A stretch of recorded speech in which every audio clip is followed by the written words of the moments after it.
أعوذ بالله من الشيطان الرجيم. بسم الله الرحمن الرحيم. قل من كان عدوا لجبريل فإنه نزله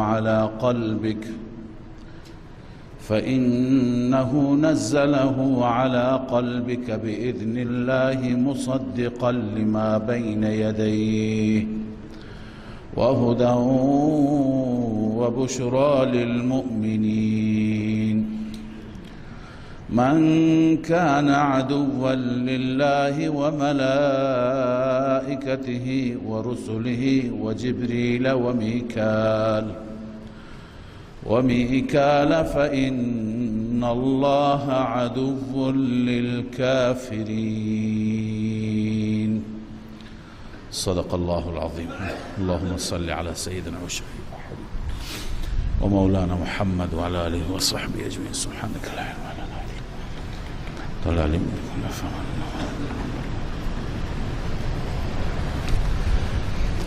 تا اینجا مبحث ما، بحث های ما در رابطه با بعضی از خباثت ها، کفران نعمت و ناسپاسی های یهود بود از یک طرف، و از یک طرف لطف و احسان خدای عزوجل بر اونها. از اینجا به بعد بعضی از شبهات یهود و اشکالاتی که یهود داشتند بر قرآن کریم و بر رسول اکرم صلی الله علیه و سلم یا بر اعتقادات و باورهای ایمانی، اونها جواب داده میشه. در ابتدا 3 شبهه ذکر میشه، 3 اشکال ذکر میشه. اول اینکه یهودی ها میگفتند که چون که فرشته‌ای که بر شما پیام خدا را و وحی را می آورد جبرائیل هست، ما این کتاب را قبول نداریم، چون ما با جبرائیل مشکل داریم. جبرائیل دشمن ما هست. جبرائیل کسی هست که در طول زمانها بر ما بنی اسرائیل عذاب می آورده، عذاب نازل می کرده.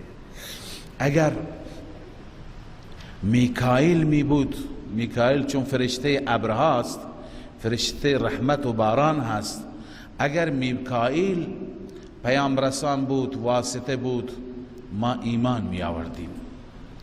این اشکال اون اول اون هست. اشکال دوم میگه که میگفتند که مطالب قرآن مثل مطالب تورات نیست. شما میگید که قرآن مثل تورات است. خیلی فرق داره، خیلی تفاوت داره.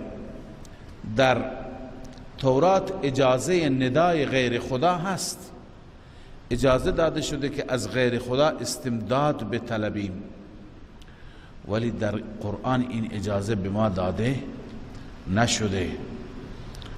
و دلیلش هم اینه که سلیمان نبی که یکی از انبیاء بنی اسرائیل هست، سلیمان نبی چون جادو می کرد و به وسیله جادو حکومت می کرد بر جن و انس، و به وسیله جادو، خب در جادو استمداد از غیر خدا هست، استمداد از ارواح خبیثه هست.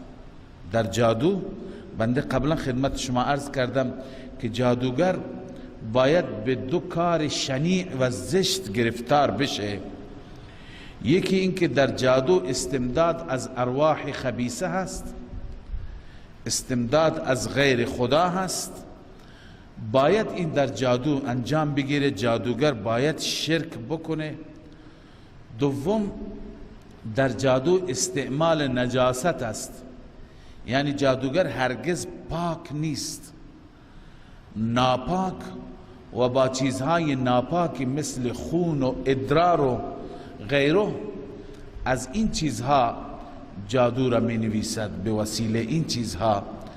پس این 2 چیز حتما تو جادو هست. اونها می گفتن که سلیمان نبی که وقتی که جادو میکرده از ارواح خبیثه و از غیر الله استمداد میکرده. پس ببینید که در تورات موضوع نداء غیر الله هم یک چیز جایزی قرار داده شده. و سوم اینکه ملائکه خدا به نام هاروت و ماروت اونها هم جادو میکردند. اونها آمدن، خدا فرستاد اونها را تا جادو را به مردم یاد بدهند و در این یاد دادن جادو استمداد از غیر خدا بود. خب پس این شبهات اونها بود که الله عزوجل در این آیات پاسخ دادن. توجه داشته باشید. شبهه اول الله می فرماید قل من کان عدوا لجبریل، اعلام بفرما ای پیامبر من هر کسی که دشمن باشد، دشمن جبرائیل، فانه نزله، این جواب نیست، این علت جواب است، علت جزا هست. من کان شرط، جوابش مقدره. هر کسی که دشمن جبرائیل باشد فانه على الخطأ، فهو على الخطأ، فهو کافر. هرچی که مقدر میکنید شرایط میطلبد، او بر خطاست. علت چیه؟ فانه نزله على قلبك، همانا جبرائیل این قرآن را نازل کرده بر قلب پاک تو ای محمد رسول الله، به اذن الله، به اذن الله، از طرف خود نکرده. پس دستور خداست، اراده جبرائیل نیست، اراده الله است. مصدقا لما بین یدیه، جواب دوم. اونا می گفتن که تصدیق کننده تورات نیست، در تورات مضامین جداست. الله می فرماید نه، مصدقا لما بین یدیه، تصدیق کننده هست این کتاب، آن کتابی را که جلوتر از این هست، یعنی تورات را. و هدی و بشرا للمؤمنین، و این کتاب هدایت است و مژده است برای مؤمنان. مستفیدین مؤمنین هستند، کسانی که استفاده می کنند. باز هم من کان عدوا لله و ملائکته، هر کسی دشمن خدا باشد، دشمن ملائکه باشد، و ملائکته و رسله، دشمن ملائکه باشد، دشمن پیامبران باشد، و بالخصوص از میان ملائکه و جبریل و میکال، و هر کسی که دشمن جبرائیل باشد، دشمن میکائیل باشد، فرق نمیکنه. همه فرشته ها فرشته های خدا هست، همه رسولان رسولان خدا هستند. فإن الله عدو للكافرین، بدون شک خداوند دشمن کافرین است. پس بدون شک دشمن کافرین است. این جزا نیست، جواب نیست، قائم مقام جواب است. جواب از اینجا مفهوم دیگه خود به خود فهمیده میشه. هر کسی دشمن خدا و دشمن ملائکه رسول، بالخصوص از میان ملائکه جبریل و میکائیل باشد، فهو کافر یا فهو عدو الله، اون دشمن خداست و کافر است. فإن الله عدو للکافرین، خداوند دشمن چنین کافرین هست. این کفره. با پیغمبر دشمنی، با فرشته دشمنی کردن کفره.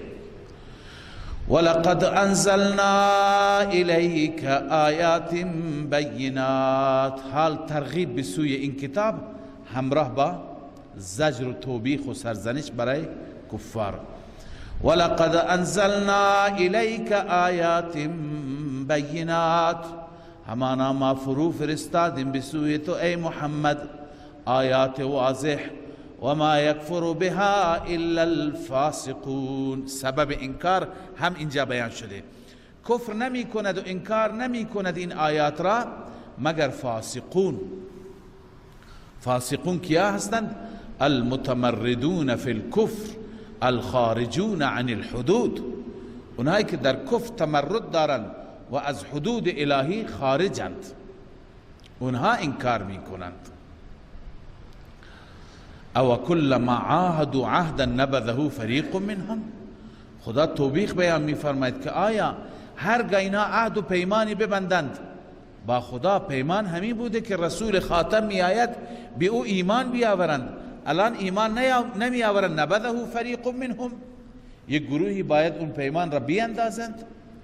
بل اکثرهم لا یؤمنون، بلکه اکثرشان ایمان نمی آورند، ایمان مخلصانه حتی بر کتاب خودشون هم ندارند. کتاب خودشون میگه که این پیامبر به حق است.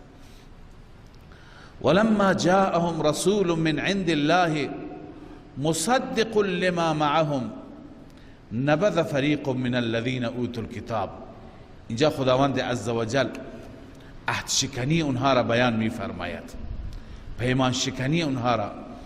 الله میفرماید ولما جاءهم رسول من عند الله، زمانی که پیش آنها آمد پیامبری، رسول تنوین للتعظیم است، پیامبر عظیمی، من عند الله، اوصاف، اول از طرف خدا، دوم مصدق لما معهم، تصدیق کننده هست این قرآن و کتابی که این رسول دارد، کتابی که با اونهاست، اون کتاب را تصدیق می کند. ببینید هر جا قرآن می فرماید مصدق لما معهم، قرآن چه چیزی از تورات را تصدیق می کند؟ این نکته مهم است. خدمت شما عرض کنم که قبلا هم گفتیم کتابهای آسمانی در اصول با هم یکی هستند، یعنی در ایمانیات، در توحید. پس قرآن مطالب توحیدی که در تورات است اونا را تصدیق می کند و اون چی که درباره اخبار امم هست و موعظه و پند و اندرزی هست اینا مثل هم هستند تقریبا. اخبار گذشتگان مثل هم، قوم عاد، قوم ثمود، قوم نوح، و همچنین پند و اندرزی که در این کتاب ها هست مثل هم هستند. چنانچه علامه آلوسی فرموده صدق ما فیها من قواعد التوحید، این که قرآن تصدیق کننده هست، تصدیق می کند اون قواعد توحیدی را که در تورات هست، و اصول الدین، و اصول الدین را تایید می کند، و اخبار الامم، اخبار امتهای دیگه، و المواعظ والحکم، موعظه، حکمت، هر چی هست تورات اونها را، قرآن اونها را تایید می کند. پس مصدق لما معهم، تصدیق کننده اون کتابی است که با اونهاست. پس زمانی که قرآن آمد با این مواصفات، اونها چیکار کردن؟ جواب لما نبذه فریقون هست. حماقت یهود، حماقت بنی اسرائیل، نبذ فریق من الذین اوتوا الکتاب، انداخت گروهی از کسانی که کتاب داده شدن، بنویسی یهود عصر پیامبر، یهود عصر پیامبر انداختند. چی را انداختند؟ کتاب الله مفعول نبذه هست، و زیر کتاب الله بنویسید تورات. انداختند کتاب الهی را پشت سرشان، یعنی به همون تورات هم عمل نکردند. کأنهم لا یعلمون، گویا آنها نمیدانند که تورات کتاب خداست. لا یعلمون چی؟ ان التورات کتاب الله، گویا این مطلب را که تورات کتاب خداست این هم نمیدونند، چون که از تورات هم تبعیت نکردند. در تورات صفات رسول الله صلی الله علیه و سلم به صورت کامل بود. حال حماقت دوم، واتبعوا ما تتلو الشیاطین علی ملک سلیمان، الله می فرماید آنان پیروی کردند. اول من این آیات را ترجمه می کنم، بعدا بحثی دارم خدمت شما. واتبعوا ما تتلو الشیاطین، پیروی کردند بنی اسرائیل از آنچه که تلاوت کردند شیاطین. تلاوت، تتلو، عرض کنم که به معنی تلاوت و خواندن هم می آید، به معنی اتباع هم می آید. اینجا به معنی اتباع هست.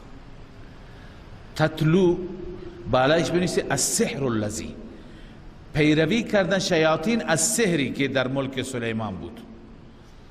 منظور از شیاطین مردة الجن و هو قول الاکثرین. روح المانی گفته مردة الجن جنان متمرد هست.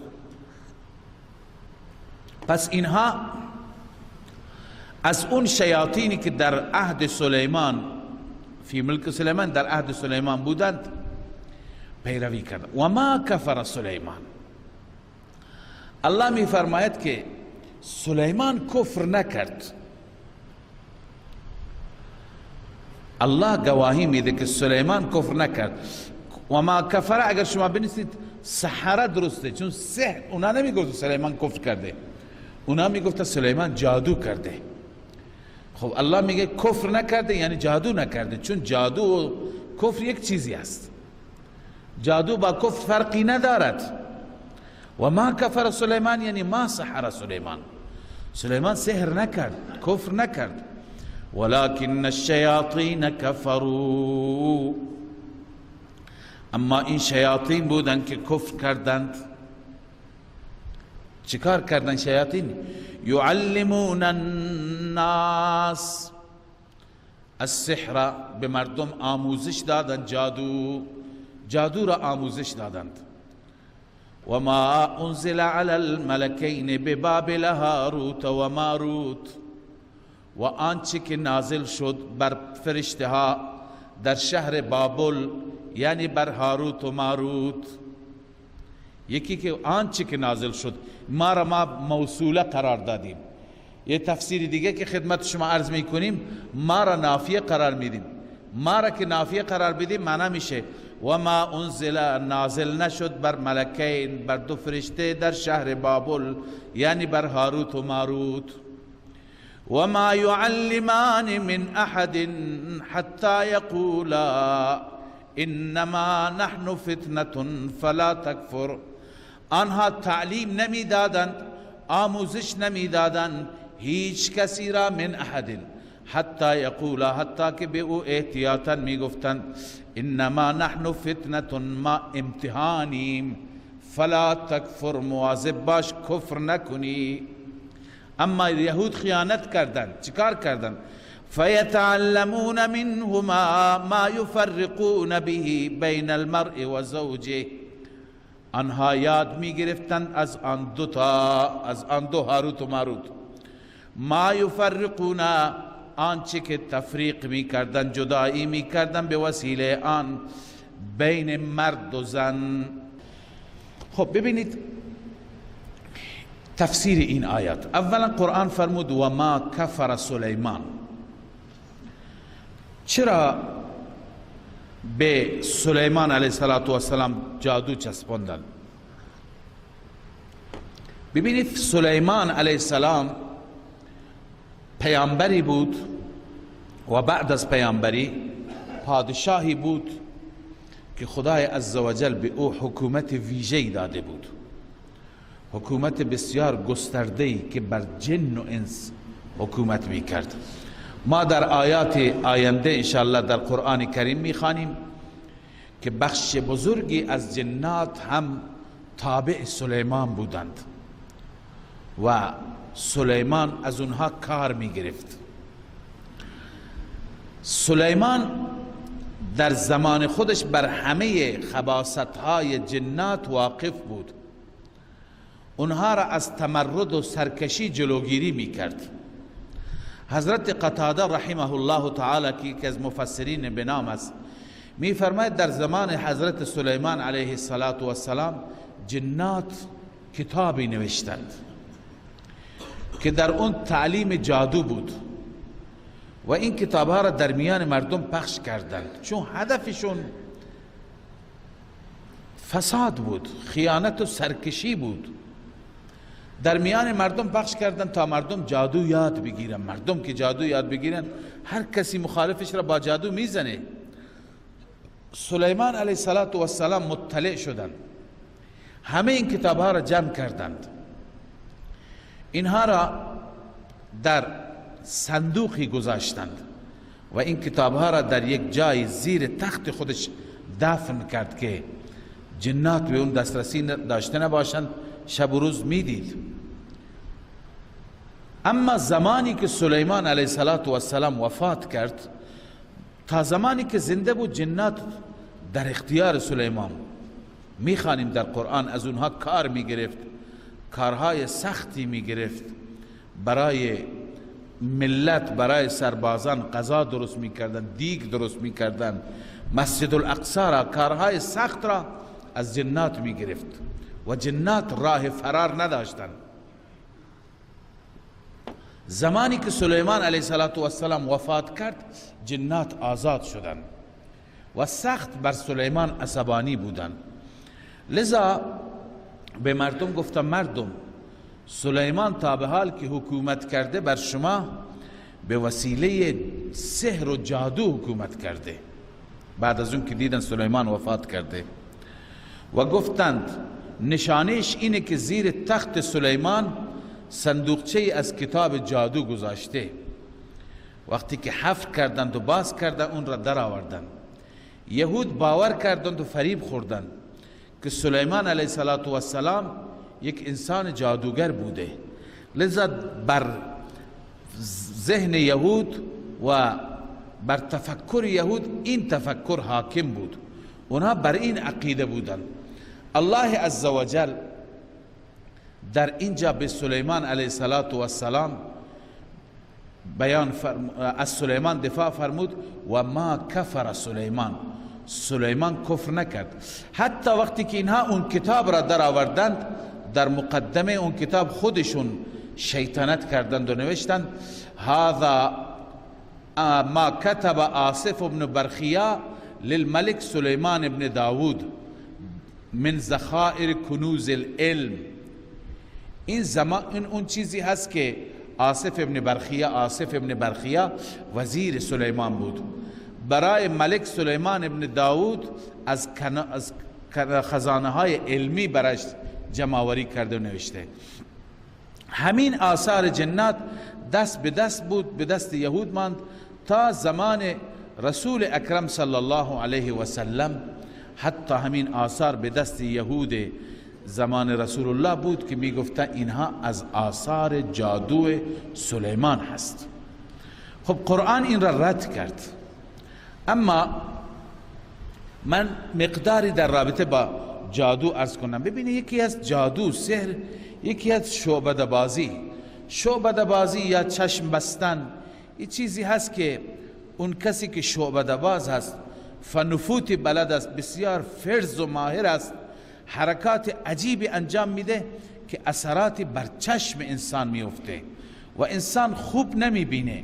مثلا اون ریسمان را میبره داخل صندوق میگذاره، ما نمیبینیم، بعدا از فکر میکنیم جای دیگه انداخته، میبینیم از داخل صندوق در میاره. این شعبده باز فرق میکنه با جادوگر. جادو عمل خبیثی هست، سحر عمل خبیثی هست که در اون از غیر الله استمداد میشه، از ارواح خبیثه استعانت صورت میگیره و وظایف شرکیه خوانده میشه. اونجا جادو خیلی فرق میکنه. از یک پیامبری و به یک پیامبر چنین نسبت دادن کفر بزرگی هست. علامه آلوسی میفرماید و یستعان فی تحصیله. خوب توجه بشه که کسانی که پیش جادوگران میروند پیش چه کسانی برای چه اعمالی میروند.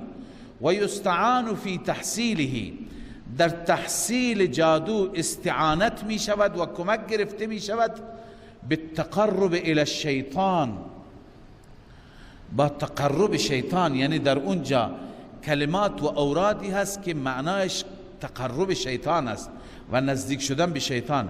به ارتکاب القبائح، با ارتکاب شدن بعضی از قبائح و کارهای زشت. قولا مثلا از نظر قولی هم مجبور بعضی کلمات شرک را بگه، کالرقى التي فيها الفاظ الشرك، مثل رقیه ها و دم و چوف هایی که در اونها چی هست؟ الفاظ شرکی هستند. پس جادو بدون شرک امکان ندارد. حضرت شاه عبدالعزیز رحمه الله برای جادو 13 نوع نوشته که در همه اینها شرک و ندای غیر الله هست. و بدون ندای غیر الله و شرک امکان نداره که جادو انجام بگیرد. و شاه عبدالعزیز رحمه الله فتوای درباره جادوگر داده، گفته جادوگر کشته بشه، جنازش خونده نشه و در قبرستان مسلمانان دفن نشه، چون خبیثترین عمل را جادوگر انجام میده. لذا الله میفرماد و ما کفر سلیمان کفر نکرد، جادو نکرد، ولكن الشیاطین کفروا یعلمون الناس السحر، اما شیاطین بودن که کفر کردند و به مردم جادو می آموختند. خب شیاطین جادو می آموختند. و ما انزل علی الملکین، این عطف است بر ما تتلو، یعنی واتبعوا ما تتلو الشیاطین واتبعوا ما انزل علی الملکین. یهودی ها پیروی کردند از آنچه که بر دو فرشته نازل شد در شهر بابل، یعنی هاروت و ماروت. ببینید در رابطه با هاروت و ماروت چند قول گفته شده که من خدمت شما عرض می کنم. یک قول که قول مردودی هست و اکثر مفسران ما این قول را رد کردن، گرچه در بعضی روایت ها آمده سوء تفاهم از این جاست که این سخن را حضرت عبدالله ابن عباس از کعب احبار روایت می کند، اما اشتباهی بعضی گفتند که ابن عباس از رسول الله روایت می کند. غلط هست. ابن عباس از کعب احبار، من قبلا خدمت شما در مقدمه تفسیر عرض کردم که بخشی از اسرائیلیات که در تفسیر ما آمده از طریق کعب احبار آمده و بعضی دیگر از علماء یهود، که تا جایی که با نصوص و اصول ما مخالف نیست ما سکوت میکنیم، نه تصدیق میکنیم نه تایید میکنیم. اما اون جایی که با اصول ما مخالف است ما اونها را به شدت رد میکنیم. مثلا اینکه در یهودی ها میگن در اسرائیلیات از سلیمان کفر کرده، سلیمان سحر کرده، ما اینو به شدت رد میکنیم. اولا قرآن رد کرده، دوما با جایگاه بلند انبیا همخوانی ندارد. همچنین این داستانی که بیان میکنم از کعب احبار، این داستان هم با شدت رده به دلیل اینکه با آیات قرآن همخوانی ندارد. این داستان چیه؟ خلاصه‌اش را عرض میکنم اینه که دو تا فرشته به نام هاروت و ماروت، اینها در آسمان ها وقتی که از فساد انسان ها و از قتل و خونریزی انسان ها و از گناه و معصیت انسان ها میدیدند، اینها تمسخر کردن انسان را، مسخره کردن انسان را و پیش خدای عزوجل گفتن که این انسان تحقیر کردن، این انسان چقدر گناه میکند. الله عزوجل به اونها گفت که اون قوت و صلاحیت و استعدادی که در انسان گذاشته شده اگر در وجود شما گذاشته بشه، شما هم چیکار میکنید؟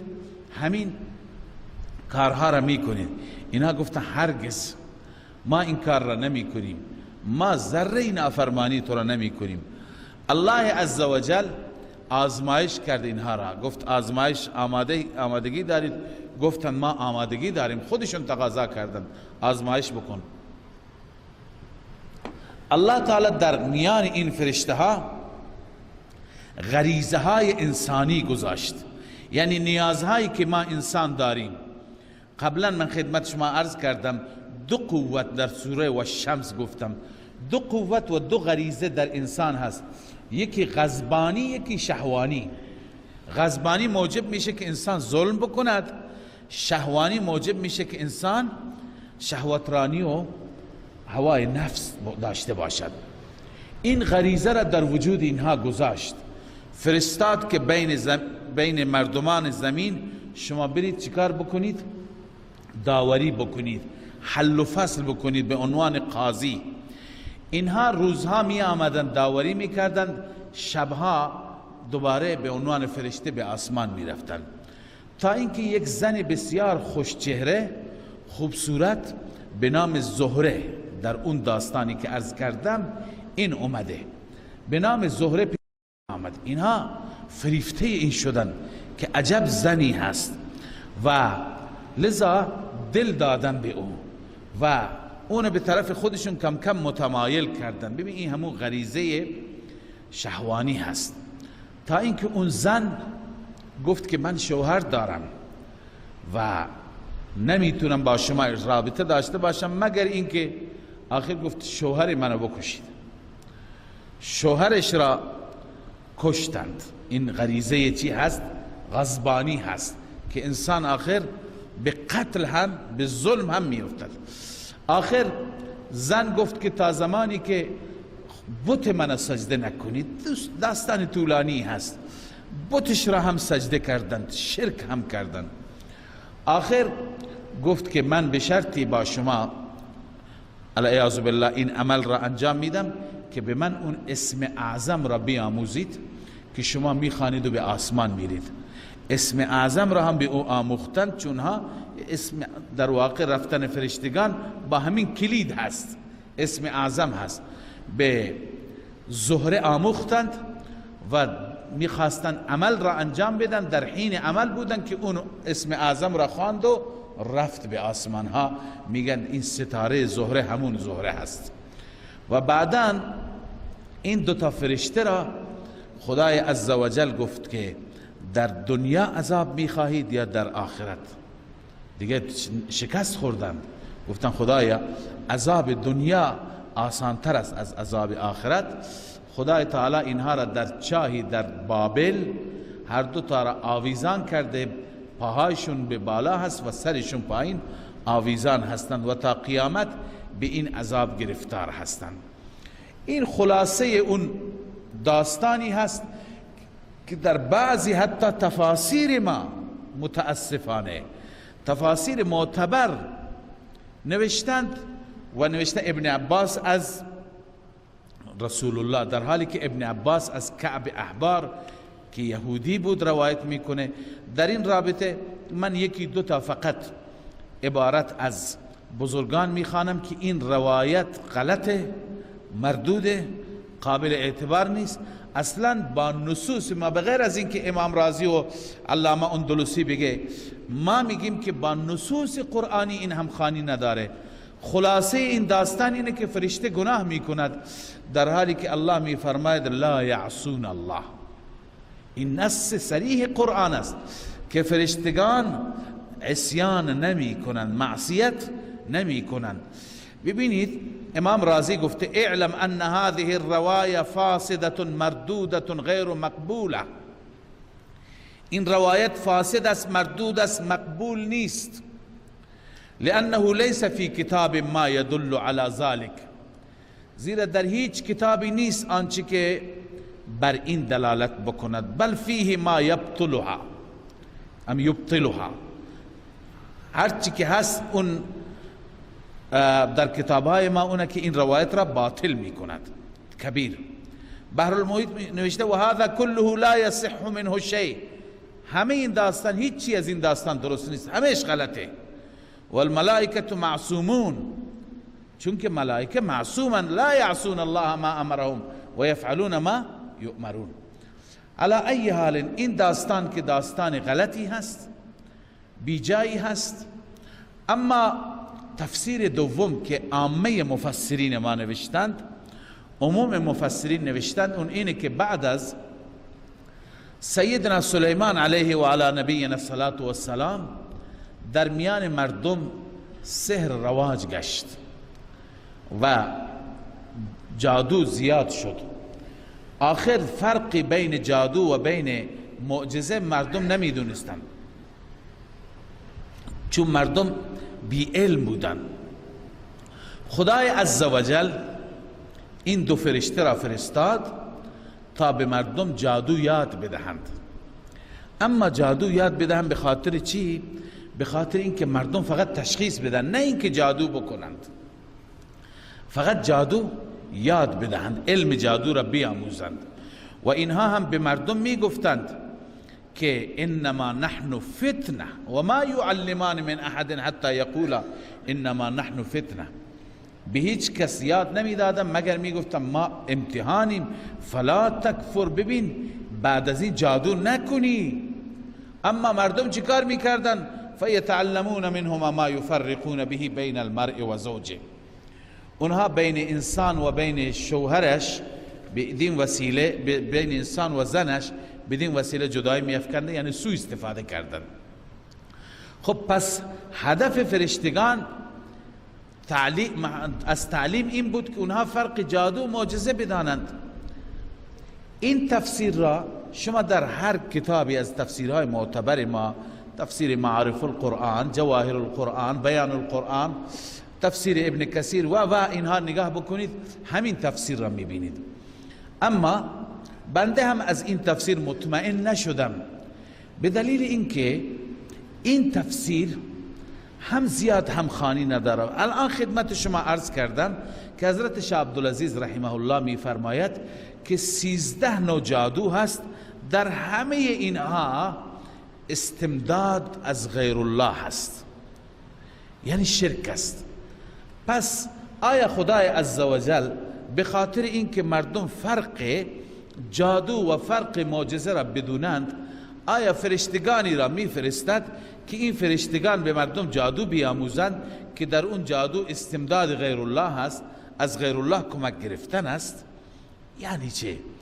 این زیاد هم انسان مطمئن نمیشه، تا اینکه بنده بررسی کردم بعضی تفسیرهای دیگر را، بعضی از تفسیرهای محققین را، که این تفسیرها را شما زیاد نمیتونید تو تفاسیر ببینید، اما تفسیرهای دلچسبی هستند. اونها را خدمت شما عرض میکنم. اول تفسیری که حضرت علامه انورشاه کشمیری رحمه الله تعالی که یکی از علماء نابغه دارالعلوم دیوبند هست، ایشون نوشتند که خدای عزوجل به وسیله این فرشتگان جادو نفرستاد. این زمانی بود که شیاطین به بنی اسرائیل جادو آموختند و آنها بنی اسرائیل شیاطین را، جنات را غیبدان می دانستند. سلیمان علیه السلام فوت کرده بود، پیامبری وجود نداشت. خدای عزوجل برای اینکه راه هدایت و راه نجات را به بنی اسرائیل نشان بده، 2 فرشته فرستاد. آن فرشته ها آمدند برای جایگزینی جادو، چون جادوگران هر کار میکردند، برای جایگزینی جادو، برای در امان ماندن از اثرات جادو. چون ما وقتی که در یک جامعه جادو باشد، ما هم نیاز داریم از آیاتی، از اورادی، از اذکاری، به اذکاری که با جادو مبارزه بکنیم. لذا الله عزوجل به بنی اسرائیل اسما و صفات الهی که از تورات مأخوذ بودند اونها را آموختند، و این اسما، صفات، اوراد، اذکار در مقابل سحر بودند، از علم الاسرار بودند. الان در قرآن بعضی از علم الاسرار هست که ما هم نمیدونیم.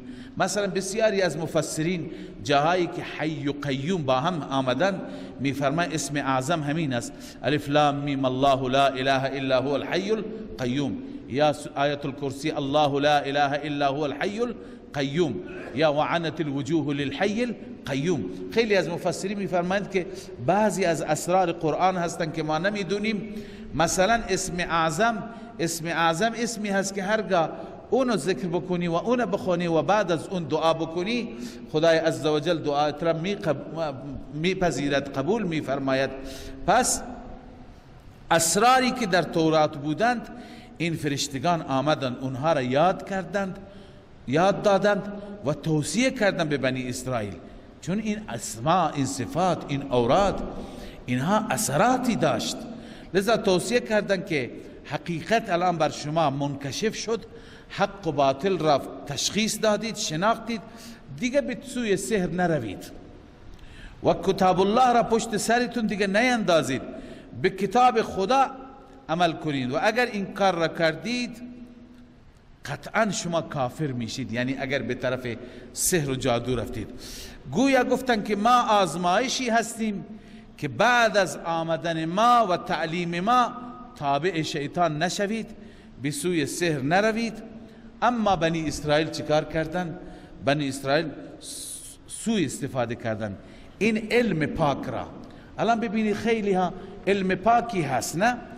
این علم پاک را، همین علم اسماء و صفات را برای خواهشات و مقاصد نادرست خودشون استفاده کردن.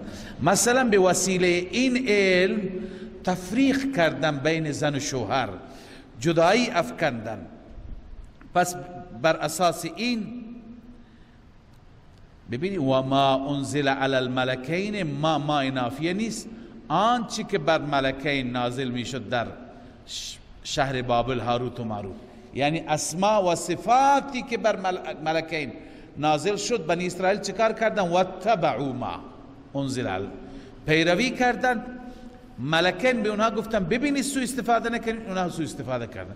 امروز مثلا بسیاری از آیات الهی هستن، بعضی ها به عنوان رقیه، به عنوان تعویذ استفاده میکنن، اون بماند، اما بعضی ها سوء استفاده میکنن، از همین ها برای دشمنی استفاده میکنن، برای تفریق استفاده میکنن.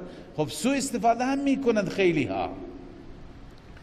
خیلی ها هستن، زنها میرن پیش ملاها که شوهر ما زن دوم گرفته، شما چیزی بنویس که عقیدهش برگرده، چیزی بنویس که تنفر ایجاد بشه. خب این سوء استفاده ها هم وجود دارد. بنابراین اونها سوء استفاده کردن. پس بر اساس این تفسیر میشه واتبعوا ما تتلو الشیاطین. خداوند از حماقت بنی اسرائیل تعریف میکنه که بنی اسرائیل دنبال کردن اون چیزی را که شیاطین اتباع میکرد در عهد سلیمان، و همچنین بنی اسرائیل دنبال کردن ما انزل علی الملکین، اون چیزی را که بر ملکین، یعنی اون علم پاکی که بر ملکین نازل شد در شهر بابل و هاروت ماروت. و در حالی که اون فرشتگان هیچ کسی را آموزش نمیدادن مگر میگفتن انما نحن فتنه. فتنه ابو سعود نوشته الاختبار والامتحان. ببینید بنی اسرائیل، ما امتحان الهی هستیم. شما یه وقتی چی نکنید، یک وقتی کفر نکنید، شما یک وقتی دنبال جادو نروید. اما اونها خیانت یهود، فیتعلمون منهما ما یفرقون به بین المرء و زوجه، آنها یاد میگرفتن آن چیزی که بین مرء و زوجش چی میکردند؟ جدایی میافکندند. خب این تفسیر دوم بود. اما بسیاری از علما بالخصوص امام نحو، امام فرا گفته و ما انزل علی الملکین، این ما موصوله نیست، نافیه هست. ما نافیه هست. این تفسیر سوم را عرض می کنم، اون چیزی که در خلاصه تفسیر استاد بزرگوار بنده حضرت مولانا محمد حسین نیلوی رحمه الله هست، همین تفسیر و این را ترجیح داده. خلاصه این تفسیر اینه که در شهر بابل دو تا ملک به نام هاروت و ماروت نبودند. اینا دو تا جنیه بودند، دو تا شیطانه بودند، دو تا ملک نبودند. اینها آمدند و مردم را فریب دادند، به مردم جادو آموختند، نه اینکه از طرف خدا عزوجل باشه. و ما انزل علی الملکین، خدا بر ملکین چیزی نازل نکرد در شهر بابل، یعنی بر هاروت و ماروت. دو تا ملک اصلا نبودند، دو تا شیطان بودند که برای فریب مردم آمده بودند. و ما یعلمان من احد، به تمسخر، به استهزاء و کنایه هر کسی را که آموزش میدادن جادو، میگفتن فلا تکفر، ببین کفر نکنی، انما نحن فتنه، ما امتحانی، ما ازمایشیم از طرف خدای عزوجل، شما یه وقتی کفر نکنید. خب این تفسیر منسوب هست به سوی امام قرطبی رحمه الله، امام ابن جریر هم همین اختیار کرده و خلاصه این همینه که ما نافیه هست و هاروت و ماروت بدل از شیاطین هستند. بدل از چی هستند؟ شیاطین. این مفهوم اشتباه هست که بگیم از آسمان 2 فرشته برای بنی اسرائیل علم سحر آوردند. نه خیر. و ما انزل علی الملکین ببابل، بر 2 ملک در شهر بابل چیزی نازل نشد، بلکه ولکن الشیاطین، اما شیاطین کفر کردن. شیاطین یعنی کی؟ یعنی هاروت و ماروت. بدل است از چی؟ از هاروت و ماروت. و در واقع زندگی مذهبی بنی اسرائیل را اینها هدف قرار دادن و گفتن اگر می گفتن ما جادو هستیم، خب بنی اسرائیل پیغمبرزاده بودند و اونها هیچ وقتی به این شکل جادو نمی کردند، بلکه اینها چی گفتند؟ اینها می گفتند اگر شما از ما سحر یاد گرفتید، ببینید که بین مردم تفریق نکنید، ما از طرف خدا آمدیم تا به شما سحر یاد بدیم. اما مردم چیکار کردن؟ سحر یاد گرفتن، بعد از اون راه گمراهی و فساد را گرفتن. یفرقون بین المرء و زوجه. الان بر اساس این تفسیر سوم ترجمه می کنم. و ما انزل علی الملکین، و ما کفر سلیمان، سلیمان جادو نکرد، ولکن الشیاطین کفروا، اما شیاطین جنات کفر کردند که یعلمون الناس السحر، بس مردم سحر می آموختند. و ما انزل علی الملکین ببابل، و بر 2 فرشته در شهر بابل چیز نازل نشد. خب هاروت و ماروت عرض کردم که بدل از شیاطین، شیاطین کفر کردن یعنی هاروت و ماروت. و ما یعلمان من احد، هیچ کسی را هم آموزش نمی دادند، حتی یقولا، حتی که می گفتند تمسخرا و استهزاء، انما نحن فتنة فلا تکفر، ما امتحانیم ببینید کفر نکنید. اما خیانت یهود، فیتعلمون منهما ما یفرقون بین المرء و زوجه، می آموختند از آن 2 شیطان آن مطالبی را که بین مرد و زنش تفریق و جدایی می افکندند. و ما هم بضارین به من احد الا باذن الله. اینجا یک شبهه وارد میشه، و ما هم بالضارین، اون شبهه را پاسخ داده. اون شبهه این است که واقعا جادو اینقدر تأثیر داره، پس باید ترسید. زندگی ها را متلاشی میکنه، انسان را نابود میکنه، اقتصاد را، بازار را، تجارت را. لذا پس جادوگر این تأثیر را داره، العیاذ بالله تأثیر خدایی داره. الله تعالی میفرماید نه خیر، نباید بترسید، اینقدر هم نیست. و ما هم بالضارین به من احد الا باذن الله. این شیاطین نمیتوانند ضرر برسانند به وسیله این جادو هیچ کسی را، الا باذن الله، مگر به اذن الهی، یعنی در حکم تکوینی الهی باشد. چرا؟ الان ببینید امروز هم جادوگران زیادند، حاسدین زیادند، بدخواهان زیاد هستند. امروز هم اگر ما بخواهیم، اولا نباید بترسیم. قرآن داره میگه و ما هم بضارین به من احد الا باذن الله. مسلمان توکلش بر الله باید باشه. بدون اذن الله آب از آب تکان نمیخورد. بیشتر شما بررسی بفرمایید، کسانی متضرر میشوند، کسانی از سحر و جادو متأثر میشوند، کسانی از جنات ضربه میبینند که در زندگی خودشون بترسند، مرعوب باشند، وحشت داشته باشند، اینها بیشتر متأثر میشن. اما کسانی که عقیده راسخ و توحیدی داشته باشند و معتقد باشند که و ما هم بضارین به من احد الا باذن الله، اینها هیچ آسیب انشاءالله نمی بینند، البته به شرط اینکه خودشون را بیمه بکنند، خودشون را واکسینه بکنند. رسول مکرم صلی الله علیه و سلم به ما تعلیم داد و بالاتر از اون قرآن به ما تعلیم داده. قل اعوذ برب الفلق، قل اعوذ برب الناس، از همه جادوگران، از حاسدین، من شر الوسواس الخناس الذي يوسوس في صدور الناس من الجنة والناس، همه را الله اینجا گفته، هم از جنات هم از انسانها، اونایی که حاسدن، اونایی که بر علیه ما جادو میکنن، و من شر النفاثات فی العقد، اونایی که در عقد پف میکنند و میبندند بر علیه ما، اینها را پیغمبر دستور داده. خود پیغمبر هر شب میخواند، تمام بدن مبارک دست را میمالید.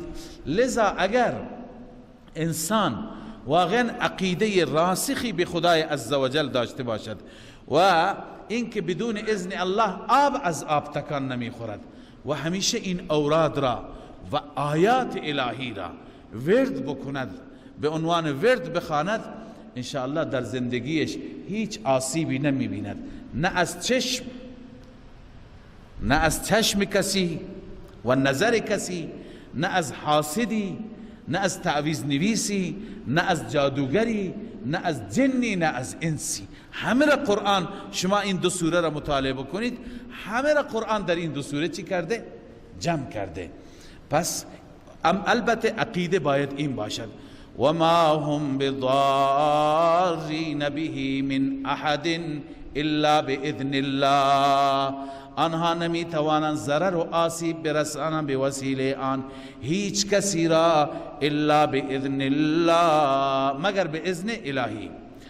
و یتعلمون ما یضرهم ولا ینفعهم، اما بنی اسرائیل می آموختن اون چیزی که برای اونها ضرر داشت و هیچ نفعی نداشت.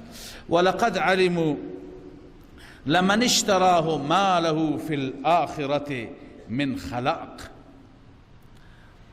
الله تعالی اینجا علماء یهود را مورد مذمت و نکوهش قرار میده و مبالغه هست در تقبیح اونها. ما قبلا خواندیم بئس ما اشتروا به انفسهم، نفس خودشون را اشتروا را به معنی باعوا کردیم. بسیار معامله بدی انجام دادن که فروختند و چی خریدن؟ ان یکفروا بما انزل الله. الله می فرماید ولقد علموا لمن اشتراه، اونی که اشتراه ای باعوه ای استبدلوه، اونهایی که تبدیل کردند حق را به باطل، ایمان را به کفر را خریدند، اونها میدانند، باور دارند و یقین دارند ما له فی الآخرة من خلاق، برای او در آخرت هیچ سهمی نیست، هیچ نصیبی نیست. ولبئس ما شروا به انفسهم، بسیار بد است آن چیزی که فروختن. شروا به معنی باعوا به انفسهم، ای بئس ما باعوا به حظوظ انفسهم. السحر بحر المحیط گفته اونی که سهم خودشون را فروختند، یعنی به جادو، بسیار چیز بدی بود. لو کانوا یعلمون، کاش میدانستند. کسی که ببینی عمل نکنه دیگه نمیدونه، جاهله. علم فقط دانستن نیست، علم نام عمل است. حال الله تعالی بجای این کفر و سحر ترغیب میده، ولو انهم آمنوا واتقوا، اگر اونها ایمان می آوردن به جای کفر بنویسن. خب اونها می گفتن ما ایمان داریم به موسی و به تورات، بنویسید به محمد و القرآن. منظور از ایمان به محمد و به قرآن است. ولو انهم آمنوا واتقوا، اگر اونها ایمان می آوردن به رسول الله صلی الله علیه و سلم، به قرآن، واتقوا، و می ترسیدند و پرهیز می کردند، ای الکفر و الشرک و السحر، هر چی که باشد از کفر و شرک، از سحر و جادو دوری می کردند، لمثوبة من عند الله خیر. این جواب لو هست، اما به صورت کنایه. ثوابی که از جانب خدا باشد برای اینها خیر هست. یعنی اگر اونها ایمان می آوردند و از کفر دوری می کردند، این ثواب برایشون بهتر بود. این ثواب برایشان بهتر بود. لو کانوا یعلمون، باز هم اون تمنی هست کاش اونها می دانستند. یا ایها الذین آمنوا لا تقولوا راعنا وقولوا انظرنا واسمعوا. حال بعد از اینکه تا اینجا ذکر یهود را خواندیم، ذکر بخش دیگر از یهود، منافقینی که در واقع یهود بودند اما به ظاهر اونها مسلمان بودند. وقتی که در محضر رسول اکرم صلی الله علیه و سلم می نشستند، کلماتی می گفتند که این کلمات ذو وجهین بود. در این کلمات از یک طرف سوء ادب بود، بی ادبی بود، و از یک طرف کلمات محترمانه بودند، کلماتی که هر دو احتمال بود. و اینها بعدا تمسخر میکردن، مسخره میکردن. مسلمانان هم اون کلمات را وقتی که تکرار میکردن، مسلمانان قصد بدی نداشتند، ولی اینها از اینجا سوء استفاده میکردن. اون کلمه چی هست؟ راعنا هست. کلمه راعنا میگفتند. گاهی که پیغمبر اکرم صلی الله علیه وسلم جمله میگفت، یک مقداری که متوجه نمیشه میگفتن راعنا. راعنا از نظر معنوی از مراعات است، یعنی مراعات ما بکن، رعایت ما بکن. یک کم بلندتر یا یک بار دیگه تکرار. چی فرمودی؟ راعنا معنیش اینه. یا اعد، تکرار کن یک بار دیگه. خب اصلش با این هدف بد نیست، اما اونها مراد دیگه می گرفتند. بعضی مفسرین گفتند که راعنا را اونا راعینا می کردند به معنی چوپان ما، یا اینکه از راعونه هست به معنی حماقت و نوع توهین بود به رسول اکرم صلی الله علیه وسلم. و حضرت شیخ رحمه الله معتقد است که نه، اونها منظورشون توهین شخصی نبود. یعنی تفسیری حضرت شیخ میفرماید که توهین شخصی مراد نبود. اونها کلماتی که مهم شرک باشد میگفتند. مهم چی باشد؟ شرک باشد. تا میخواستن از این طریق شرک را رواج بدن. مثلا راعنا شیخ رحمه الله از قرطبی ذکر کرده و آدرس میده که راعنا فی اللغه ارعنا ولنرعک، شما ما را حفاظت کن، ما شما را حفاظت میکنیم. لان المفاعل من اثنین، مفاعله از دو طرف میطلبد، نه؟ فتكون من رعاك الله، از رعاك الله ای حفظك الله. پس راعنا ای احفظنا، حافظ ما باش. وین احفظنا هم ذو وجهین است. یک معنی که معنی خوب هستی که اینه که ما فوق الاسباب تو حافظ ما باش، کلمه شرکی است. ولنحفظک ورقبنا ولنرقبک. قرطبی تو مراقبت از ما بکن، به ما آسیبی نرسد، برای ما مشکلی پیش نیاد. پس ایشون معتقد است که کلمه می گفتن که مهم شرک بود. لذا الله فرمود یا ایها الذین آمنوا لا تقولوا راعنا، ای مؤمنان شما مثل منافقان نگوید راعنا و قولوا انظرنا. وقتی که نیازی بود انظرنا، به ما توجه بفرما یا رسول الله. واسمعوا، از اول گوش کنید تا نیازی به راعنا و انظرنا نباشد. وللکافرین عذاب علیم، برای این کافران عذاب دردناک. اینا کفره، اینا تو دلشون چی داشتن؟ همچنین خیلی ها هستن که امروز هم کلماتی سعی میکنن، کلماتی مهم شرک، کلماتی که نیازی به اون کلمات نیست، ما در عباداتمون، در دعاهای خودمون اونها را ذکر بکنیم. هدف این شیاطین هم همینه که ما به وسیله این کلمات مرتکب شرک بشیم، مرتکب کاری بشیم که خدای عزوجل نمیپسندد. باید از اینها انسان به دور باشد. ما یود الذین کفروا من اهل الكتاب ولا المشرکین ان ينزل علیکم من خیر من ربکم. از اینجا هم معلوم میشه اون چیزی که شیخ میگه ترجیح دارد. این زجر و توبیخ است. الله میفرماید دوست ندارن کفار. من اهل الكتاب، من چی هست؟ بیانیه هست. چه اهل کتاب باشد؟ ببین اهل کتاب یهود نمیگند، شامل یهود و نصارا میشه. چه یهودی ها باشند چه نصارا. ولا المشرکین و نه مشرکان. دوست ندارن ان ینزل علیکم من خیر من ربکم، این که بر شما نازل بشه هیچ خیری از جانب ربتان. همین ترک راعینا خیری هست، اونا نمیخواهند. اونا میخواهند که همیشه شما آلوده بشید، آلوده کلماتی، آلوده افعالی که خیر نیست. والله یختص برحمته من یشاء. اما الله عزوجل اختصاص میده به رحمتش کسی را که بخواد، یعنی رسول الله را. مراد از رحمت بنیست الوحی. والله ذو الفضل العظیم. منظور اینه که به وسیله وحی الله عزوجل شما را محافظت میفرماید، شما را نجات میده. ما ننسخ من آیت او ننسها. یکی دیگر از شبهات از کردم شبهات یهود هست. یکی دیگر از شبهات یهودی ها این بود که چه خبره، گاهی یک آیه میاد بعد حکمش منسوخ میشه میره آیه دیگه میاد.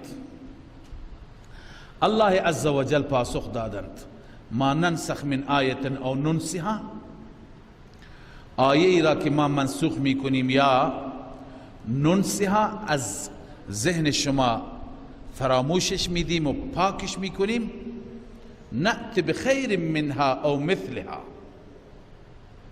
اینجا خداوند دو جواب میده. این جواب حکیمانه بنویسید. ما بهترش را میاریم یا مثلش را میاریم، اما مثلی که با شرایط شما همخوانی داشته باشد. ببینید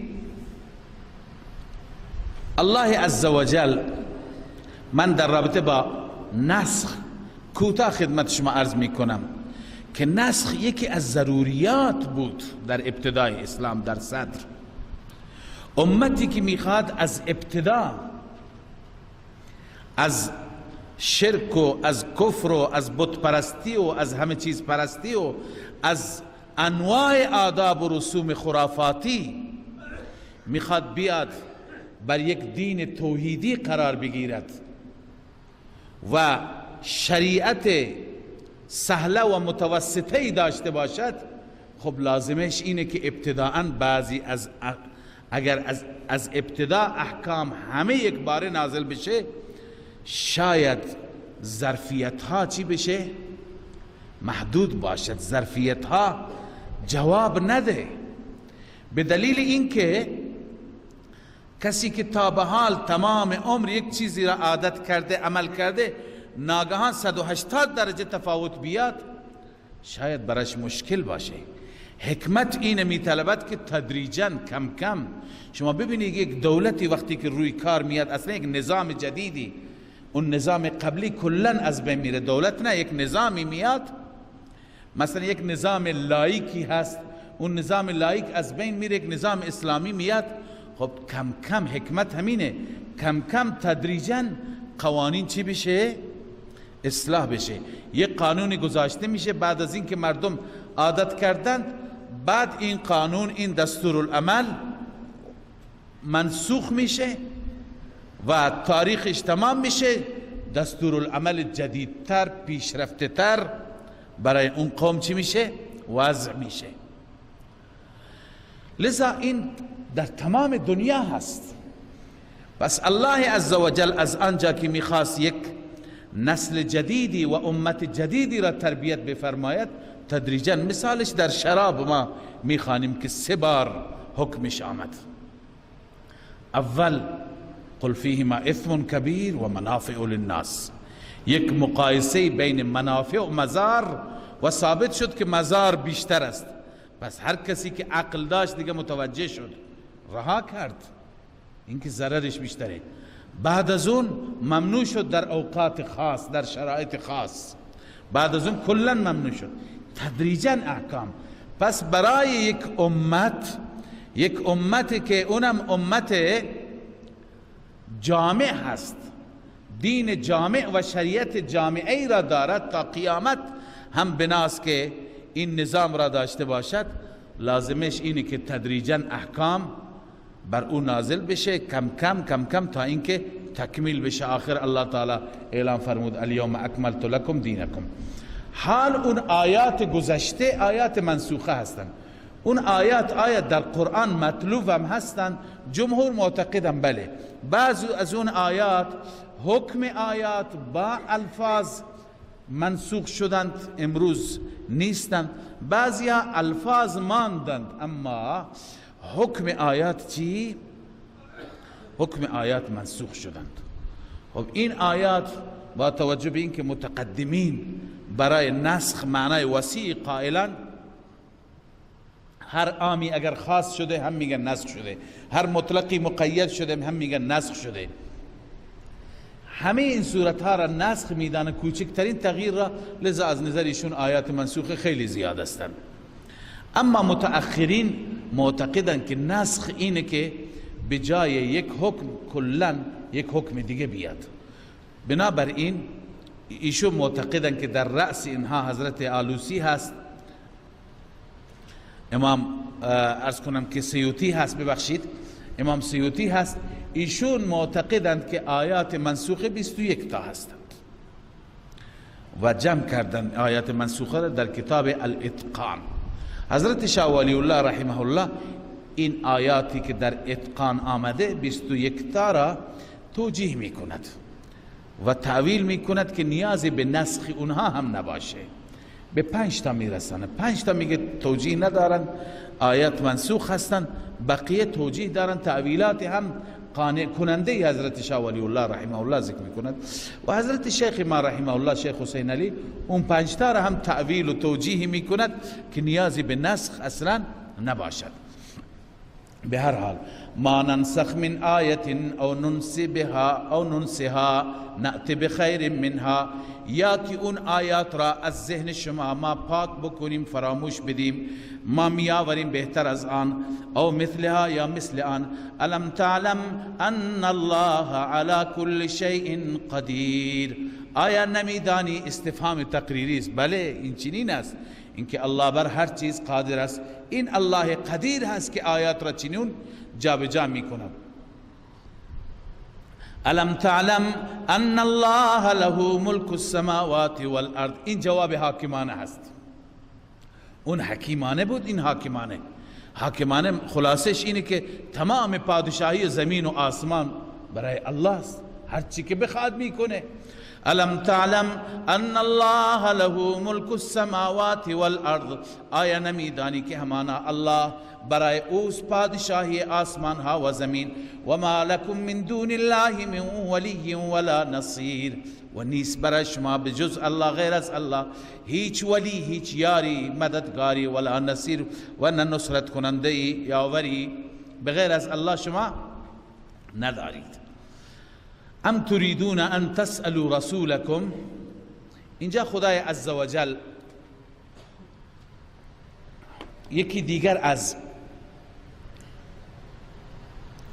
اشکالاتی که اهل نفاق داشتند که اونها هم از همین یهودی ها بودن ذکر میفرماید و پاسخ میده. اما در رابطه با شأن نزولش بعضی ها گفتند که اینهایی که از پیغمبر سوال کردند و خواسته را مطرح کردند بعضی صحابه ضعیف الایمان بودند.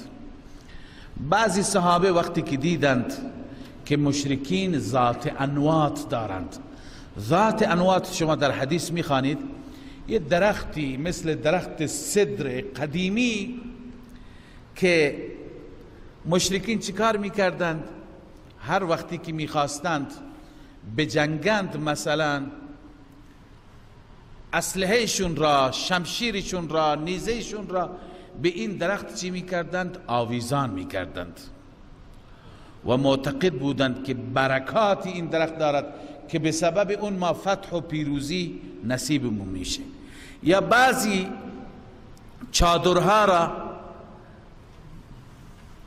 عرض کنم، بعضی پارچه ها را میبستند و بعد از اون پارچه ها به عنوان تبرک استفاده میکردند.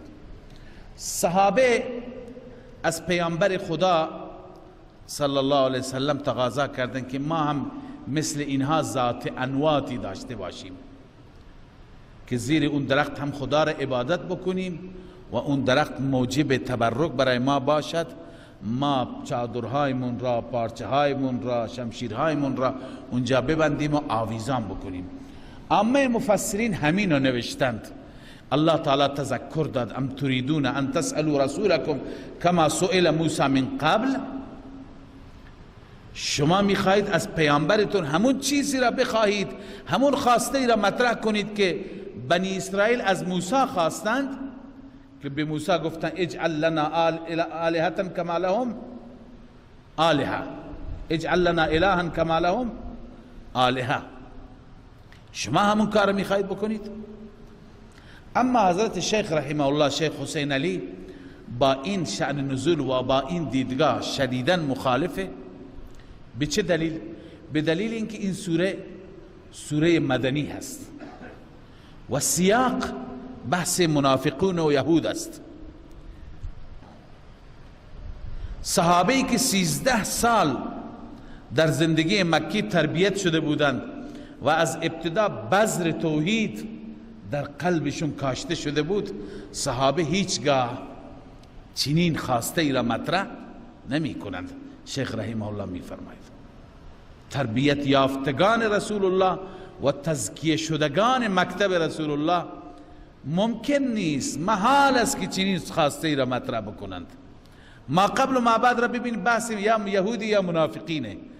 پس اینهایی که سوال را مطرح کردند، خواسته را مطرح کردند، منافقین بودند، نه صحابه. خب الله عزوجل به اونها چی میگوید؟ ام تريدون ان تسألوا رسولكم، آیا شما میخواهید که از پیغمبرتان سؤال بیجا بکنید؟ کما سئل موسی من قبل، همان گونه که موسی قبل از این سؤال شد، اجعل لنا الها.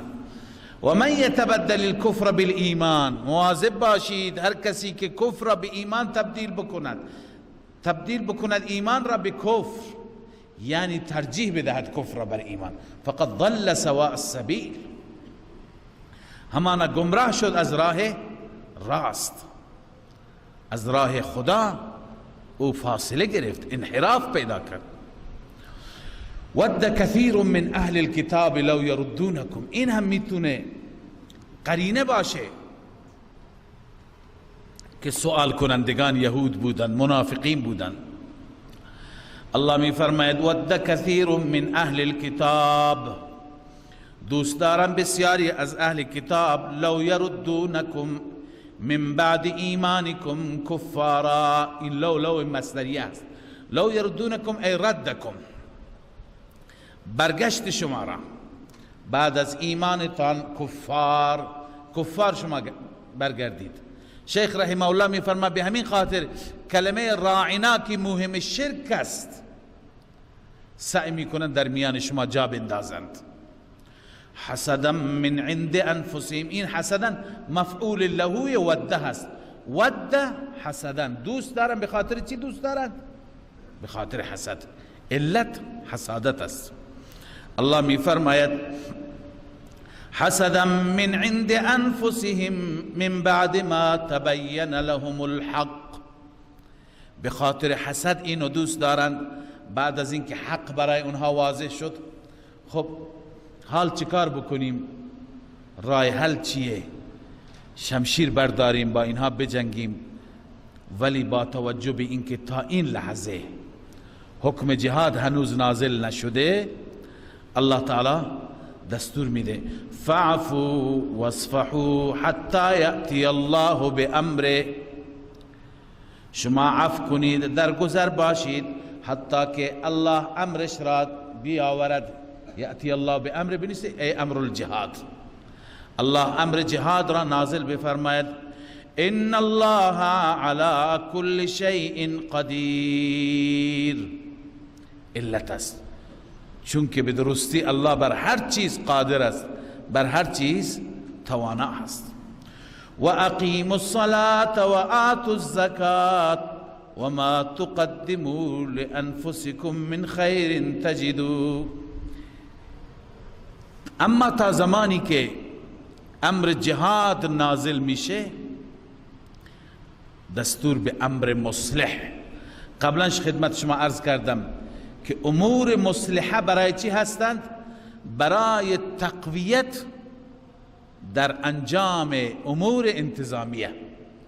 یعنی وقتی که شما به طرف نماز بیایید، یکی از امور مصلحه نماز است، زکات است. نماز و زکات شما را تربیت می کند. شما را تربیت می کند برای چی؟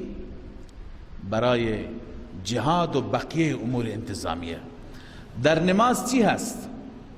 در نماز اینه که همه از یک امیر اطاعت می کنیم، با قیام او قیام می کنیم، با رکوع او رکوع می کنیم، با سجده او سجده می کنیم. در زکات چی هست؟ در زکات این هست که مال خودمون را 2.5% یک چلمی که الله فرموده خارج می کنیم تا وضع اقتصاد خوب بشه، اونایی که ندارن داشته باشند. جهاد و دین خدا به همین وسیله چی میشه؟ تقویت میشه. پس الله عزوجل قبل از امر جهاد دستور میده به بعضی تمرینات بدنی مالی که اینها پیش مقدمه چی هستند؟ جهاد هستند. و اقیموا الصلاة و آتوا الزکاة، نماز را برپا بدارید، زکات بدهید. و ما تقدموا لانفسکم من خیر تجدوه عند الله. این علاوه از نماز و زکاتی که فرض و واجب هست، اشاره به نفلیش هست که تنها به وجوب و به فرض اکتفا نکن، علاوه از اون چیزی برای آخرتت میخوای بفرستی قطعا میبینی اونا، قطعا فردا که بری اون پیش خدا میبینی. و ما تقدموا لانفسکم من خیر، آنچه که تقدیم میکنی برای خودتان از هر خیری، هر خیری، پس چه عبادت مالی باشه چه عبادت جانی، تجدوه عند الله.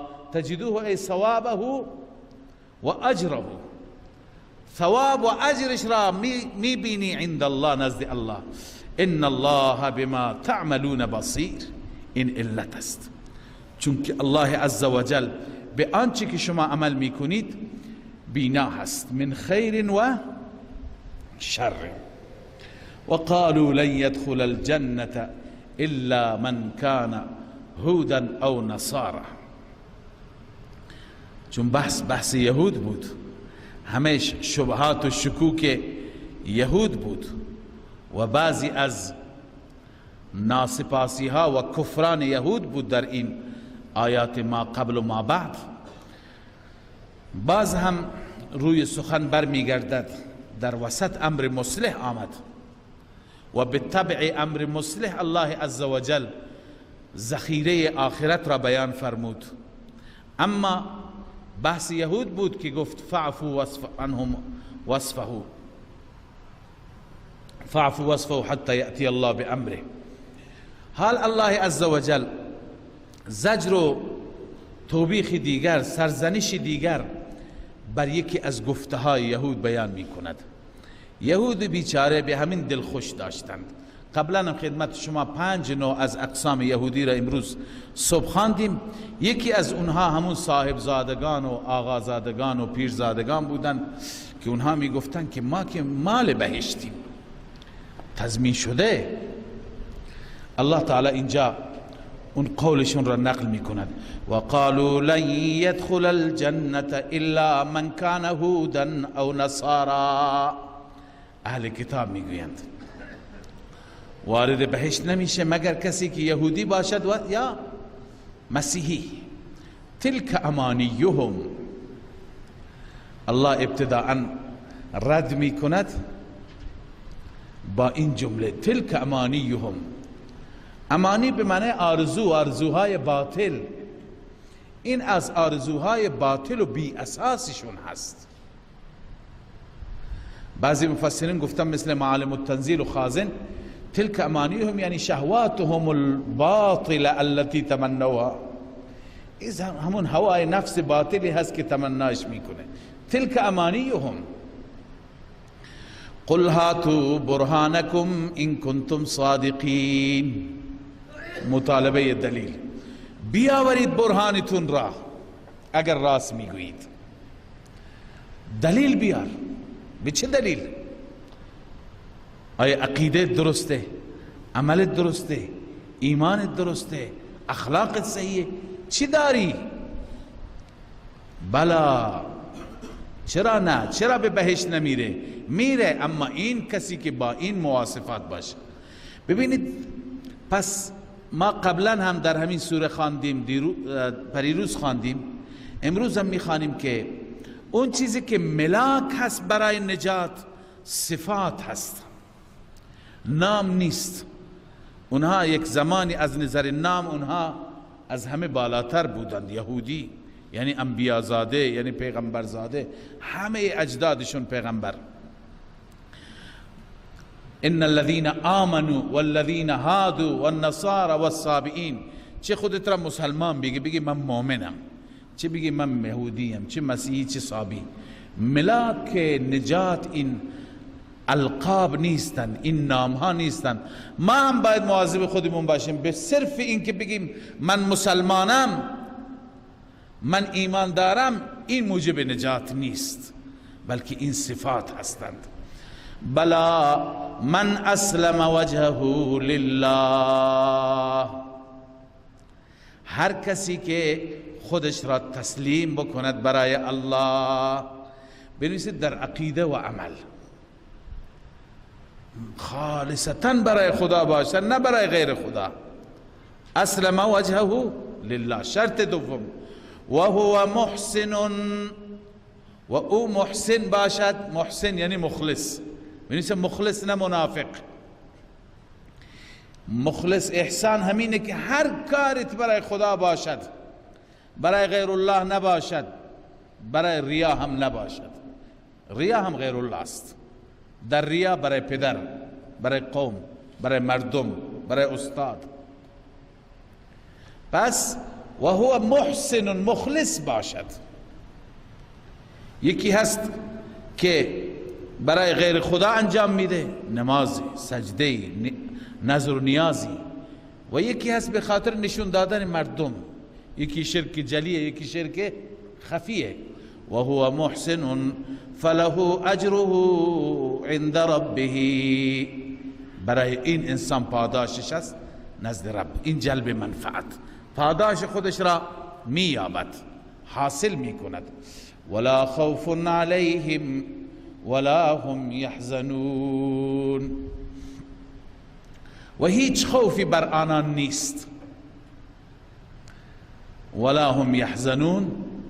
و آنها غم هم نخواهند داشت. ببینید قبلا خدمت شما عرض کردیم، حزن، خوف اینه که انسان از شرایط فعلی بترسد، اما حزن یعنی غم اینه که بر مافات، اونی که از دست داده غم میکند.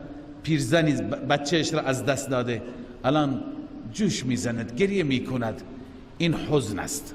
یا اینکه درباره آینده انسان دغدغه‌ای داشته باشد، برای اون جوش میزند که اون چی میشه فردا. این حزن شامل هر دو میشه، شامل ماضی هم میشه، شامل مستقبل هم میشه. اما خوف مربوط به چی هست؟ به حال است. پس الله عزوجل میفرماید در آخرت لا خوف علیهم، بر اونها هیچ خوفی نیست. این دفع مضرت از نتیجه دوم. ولا هم یحزنون، و اونها غمگین هم نخواهند شد. غمگین شامل هر دو میشه، علی مفارقت دنیا، به اینکه دنیا را از دست دادند. چه زرق و برقی بود، چه ساختمانهای خوبی بود، چه قنات و باغهای خوبی داشتیم، نه، برای اونها جوش نمیزنه، چون اونجا چیزی میبینه که اون فراموش میکنه. یا اینکه درباره آیندهشون در همون بهشت دغدغه ندارن، چون آیندهشون اونها را فرشته ها تضمین میکنند. الله اونها را اطمینان میده که شما نترسید، شما آیندهتون هم تضمین هست. ولا خوف علیهم ولا هم یحزنون. این وقالت الیهود هم مربوط به همین آیه هست. یهودی ها و مسیحیان می گفتن که وارد بهشت نمیشه مگر کسی یهودی یا نصرانی باشه. معنیش اینه که یعنی هر دو هم دیگر را قبول داشتن؟ نه خیر. الا من کان هودا، یهودی ها می گفتن، الا من کان نصارا، نصرانی ها می گفتن. نسبت به هم دیگر، نسبت به خود، اما نسبت به هم دیگر یعنی یک وقتی از اون آیه برای این سوء تفاهم ایجاد نشه که اینا هم دیگر را قبول داشتن. نه خیر، اینها بر علیه هم دیگر هم سخت‌ترین دشمن هستند. حتی میگفتند هر یکی دیگری میگفت بر باطله. وقالت الیهود لیست النصارى علی شیء، یهودی ها میگفتند که نصارا بر هیچ چی نیستن، بر باطلن. منش مسیحیان مسیرشون مسیر باطله. وقالت النصارى لیست الیهود علی شیء، نصارا میگفتن یهود بر هیچ چی نیستند، یعنی یهود بر باطلند. و هم یتلون الکتاب، آنها هر دو گروه کتاب میخواندند، کتاب خودشون را یعنی میخواندند، در حالی که این دوتا کتاب با هم تضاد نداشت. انجیل مصدق لما بین یدیه من التورات بود، تورات را مصدق بود، تورات هم به آمدن انجیل خبر داده بود. یعنی از نظر کتاب، از نظر دین اینها با هم هیچ تضادی نداشتند. اما اینها چون که هوا پرست و نفس پرست و خود پرست بودند، هم دیگر را قبول نداشتند. الله تعالی می فرماید كذلك قال الذين لا يعلمون مثل قولهم، همچنین گفتند کسانی که نمیدانستند، یعنی جهلای عرب. لا یعلمون هم مشرک العرب فی قول الجمهور، جمهور گفته منظور از لا یعلمون مشرکین عرب. اینها هم میگفتن مثل قول اونها، اینها میگفتن همه بر باطل، فقط ما ابراهیمی، ما بر حق. الله تعالی زجر بیان فرموده بر این سه قول. در آخر الله تعالی می فرماید فالله یحکم بینهم یوم القیامه، الله عزوجل عملا فیصله می فرماید، عملا داوری می فرماید بینشان در روز قیامت، فیما کانوا فیه یختلفون، در آن چیزی که اینها در آن اختلاف داشتند. عملا به این معنی که اونی که واقعا بر باطل باشد اون به جهنم میره و اونی که به حق باشد به بهشت میره.